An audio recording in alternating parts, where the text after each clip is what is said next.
getting sick in Costa Rica, making this live while I feel sick in Costa Rica. But don't be concerned. It's just a cold. I'm absolutely sure I have really weird light. I decided to do a spontaneous live video because I think this can. Yeah, this is better. I think this can serve people to hear which options you may have if you don't feel well, if you're thinking about coming to Costa Rica, and you don't know the way. I think you don't see my eyes. Just let me know if you can see me. Again, it's a spontaneous video, and I sound like I have something on my nose. Actually, I do have a head full of snot because I really do have a cold, and that's actually all. But it's my intention to serve you with information that you can apply when you are in Costa Rica, long term or short term. Again, if you don't know the way, and this is what I've learned. So, first of all, tips on getting sick. What do I do when I'm seriously sick? This is just I take vitamins, I eat healthy, I walk to my lime tree, I squeeze lime, and I go back early. But of course, I'm a parent, so what do I do when my child gets sick while being in Costa Rica, whether that's for vacation or living here, right? So this is what I've learned, that to always have a number of a doctor in your phone, right? So before you're gonna come to Costa Rica, or if you are here, you just landed, be sure that you found the number of the local community doctor. Most communities, so I'm living in a community around Santa Teresa, Montezuma, they have community doctors, and they often speak English if that's not the if you don't speak Spanish. And you will be surprised that you can WhatsApp with doctors. I even WhatsApped with the surgeon of my daughter's collarbone. Literally, this is something that really amazes me about being in Costa Rica, that it's not that, don't pin me on it, but most specialized and doctors are available for WhatsApp. So especially, what do you do when you live in the freaking middle of the jungle? Basically, I live semi in the jungle. I'm not gonna ride in the middle of the night to a doctor's office. Like, the lifeguard doctor is 24 hours at work. So when the community doctor is not at work and he's not replying, there's always a lifeguard available. But I always try to message my community doctor to see if he replies for his advice. So you will be surprised that, for example, you have a skin something, or something that you can make a picture of, or a thick. I even took a picture when my son just fell in the jungle and he appeared to have broken his leg. I shot a picture to my community doctor, Dr. Gamboa, to just share thoughts and ask his first impression about if he had an opinion of whether this would be worthy to go to San Jose to meet a specialist. And he was actually the same as I was, like, convinced it probably was broken. So we had WhatsApp connection. Oh, my laptop just turned on, so I have more light. And we both agree that this probably will be broken. So having a WhatsApp number of a local doctor is priority number one, to have an emergency doctor number in your phone, right? And being sick in Costa Rica, come on, don't panic. If you're planning on coming to Costa Rica, that's the end of the world. People get sick, there is medication here, there's doctor services here, depending on where you live, of course, but you should know the way on where to go. Now, if you're brand new, or if you're traveling by yourself, for example, you don't have transportation yet, what I think is really, really important at the moment that you arrive, that you create connections with taxi drivers, that you have some kind of number in your phone that you can always WhatsApp if you don't have a network yet of friends or neighbors that you can rely on.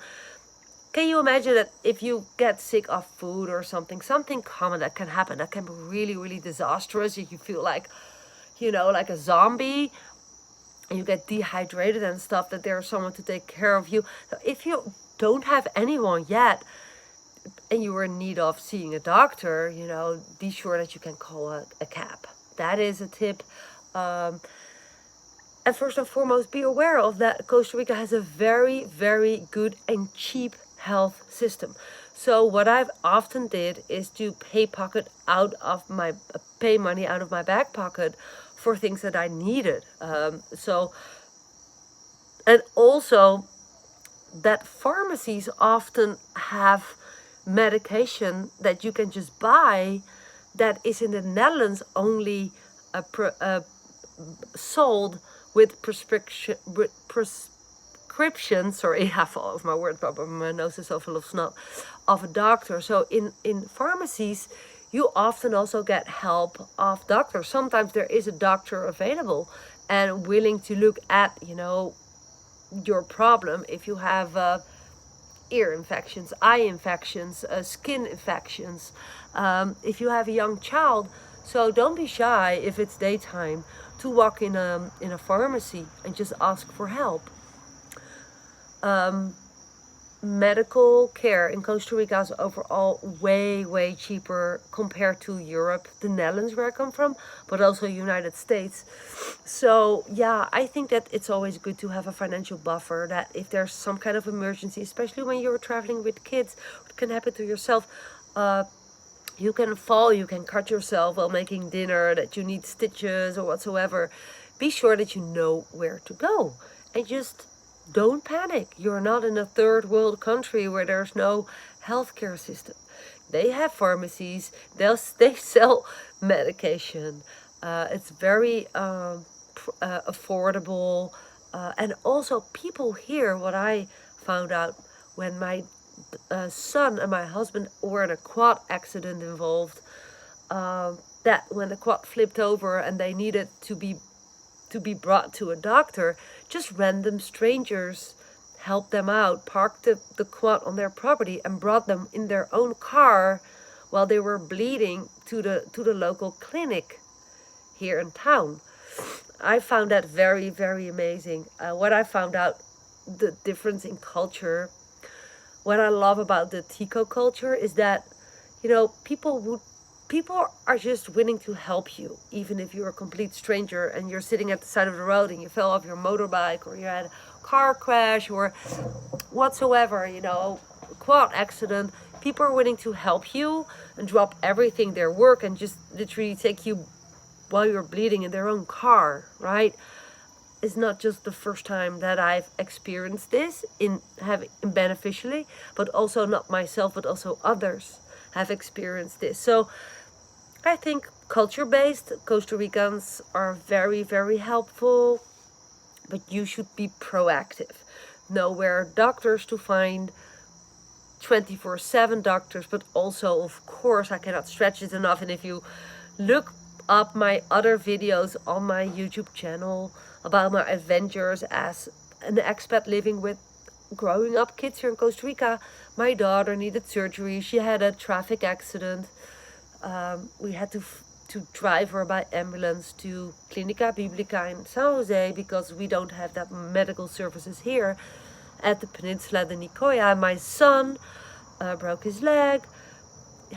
Be sure that you know what you can count on with your insurance. I cannot advise you on which insurance is best because my insurance is a Dutch insurance and there's not so many Dutch people watching my videos or who can rely on this insurance. It's only possible for you to get that insurance, expat insurance, if you have a Dutch employee positioning you here in Costa Rica, or if you're Dutch. So, but besides that, like I said, if you have a buffer for medical care, and assuming that you not have all the time something seriously, be able that you can afford like stitches or something simple, medication that you need in case of emergencies, small emergencies, and that you know the way to specialized help if you need specialized help. Like my step-by-step plan when a very serious matter happens, like my son fell, he was playing in the jungle at the waterfall, swing on the jungle swing with his best friend, and it broke and he fell on a rock and it looked ugly. I already was messaging with my community doctor. I was already communicating with my insurance, like what's the procedure here if I need to get to San Jose, how do I get there? What's the procedure? Can you whitelist medical care to the 24/7 doctors, because this happened on a Saturday. So be proactive. This is something that I'm really strict in. I'm very loose, as you might know. I didn't really plan a lot when I moved to Costa Rica, besides where my kids would go to school and the area where I wanted to live and stuff. But I didn't ship containers. I didn't have a secure house. I didn't have everything set up in advance. But I had my medical care stuff arranged. I knew exactly, this is my expat insurance. Coming in a sec. I have my expat insurance. I know what I can count on, and I already found out before I moved here, like, this is the doctor, this is the 24/7 doctor. But having friends around you or neighbors that you can call in case of emergencies, make a pact with your neighbors. You don't have to be best friends to exchange WhatsApp numbers. That, especially when you live quite remote, the way that we do, we have so much space. Sometimes you need each other. You can be bitten by an animal, by a snake, by a Scorpio. It's a good feeling that you can always ask for help in case of an emergency, and know that you can count on each other when you live in the jungle, and not to scare you that that's super dangerous to live. I know people who live super off grid, and they take care of little things themselves. They know what to do when they have a snake bite, and you'll learn more about the animals that you should be really concerned about. And my daughter was bitten by a Scorpio not that long ago that crawled in her bed. It's not that Scorpios just crawl in your bed. She had a lot of garbage. She's a teenager. She had a lot of garbage around her bed and food leftovers, and what teenagers do, eating chips and throwing the bag. Not every teenager, but my teenager. And animals love that. So that Scorpio thought, yummy, yummy, yummy. Perhaps there's more in the bed. And it just stung her in her forehead. But it was a big Scorpio. Those big Scorpios are not that bad. It hurt, but it went away.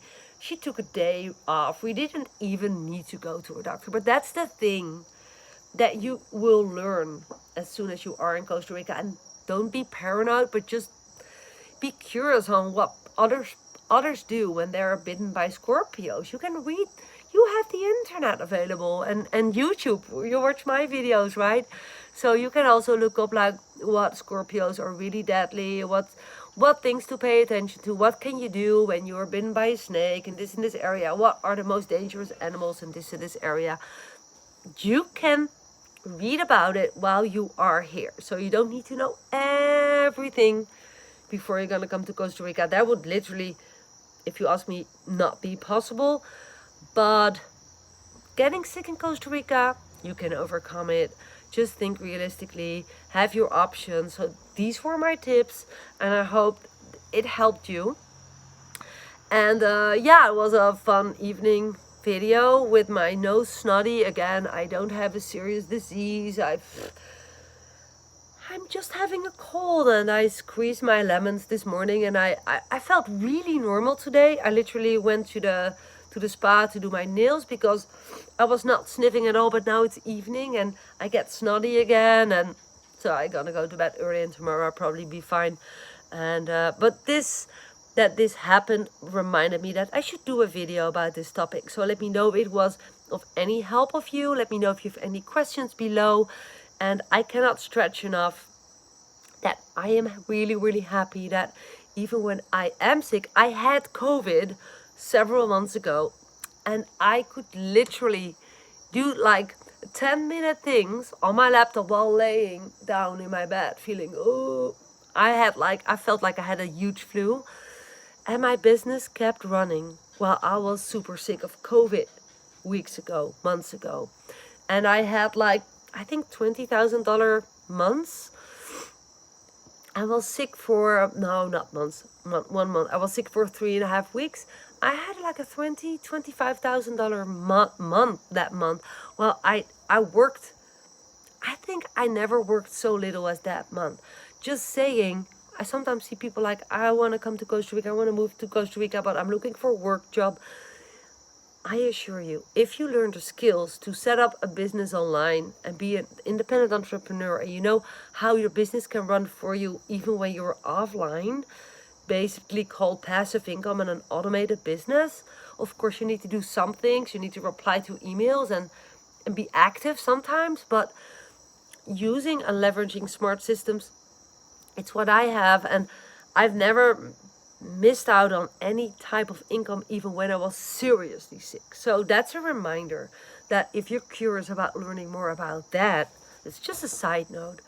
Consider to click one of the links below all of my videos to learn more about how I have set up my online business and also what I teach online. I'm an online coach. I teach people since 2014 on how to build their business online. So I'm not even really techy. I type with two fingers. My kids laugh at me. They have to teach me on how to use my freaking Apple MacBook sometimes. So just saying, it's a side note. When you're sick and you can't go to work, follow another business model, the entrepreneur independent business model. And if you have your solid income, as an online entrepreneur with a business that's set up externally out of Costa Rica, you could even apply for a digital nomad visa. Did you know that? Residency. So I'm just saying, to inspire you. Thanks for watching my video. If you watch this in the live, say hi, say that anything that you learned. If you have questions, keep them coming. And if this is a recording on my channel, you see that little subscribe link on the screen somewhere. Subscribe to my channel so every time I go live or when I uploaded a video, you get a notification if you hit the bell icon. With that being said, I'm gonna brush my teeth. I'm gonna go to bed. Thanks for watching. And my voice is letting me go now. And see you soon. And thank you for the replies. I see some replies coming in. Bye for now. Love you. Thanks for watching.